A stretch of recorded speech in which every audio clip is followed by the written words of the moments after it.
ඈත අතීතයේ ශ්‍රී ලංකාවේ සාමකාමී කුඩා ගම්මානයක මහා දැනමුත්තා නම් පඬිවරයෙකු ජීවත් වුණා.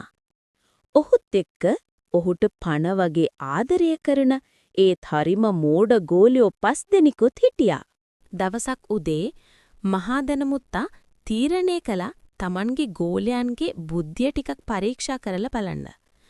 ඔහු ඔවුන්ට බාර දුන්නේ නැතිවුණු එළදෙනක් හොයාගෙන එන ලෙසටයි. ගෝලියෝ 5 දෙනා ලොකු විශ්වාසයකින් පිටත් වුණා. ඒත් ඇත්ත කතාව නම් එළදෙන ගියේ කොයි පැත්තටද කියලා කවුරුවත්ම දැනගෙන හිටියේ නෑ.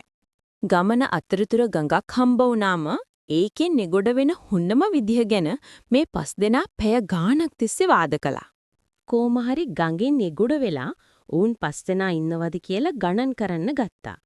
ඒත් පුදුමයකට වගේ ගණන් කරන කෙනා හැමතිස්සෙම Tamanම ගණන් කරන්න අමතක කළා. හවස් වෙද්දී ගෝලියෝ 5 දෙනා ආපහු මහදැනමුත්තා ගාවට ආවා. ඒ ආවේ Tamanගේ යාළුවේ ගඟේ ගිලිලා නැති වුණා කියන ලොකු දුකකින්. වෙච්ච දේ අහලා මහදැනමුත්තාට හයියෙන් hina ගියා. Tamanගේ ගෝලියෝ කිසිම දෙයක් ඉගෙනගෙන නැති බව තේරුණත් ඔහු ඒ 5 දෙනාටම බඩ පිරෙන්න කැම දුන්නා. අන්තිමේදී මහා දෙනමුත්තා ගම පුරා ප්‍රසිද්ධ වුණා. ඒත් එයාගේ උගත්කම නිසා නෙවෙයි. එයාට හිටපු අර මෝඩ් ඒත් හරිම කීකරු ගෝලයෝ 5 දෙනා නිසා. මේ වගේ වීඩියෝ ඔයාලට තවත් බලා ගන්න ඕනේ නම් අපිව සබ්ස්ක්‍රයිබ් කරලා තියාගන්න.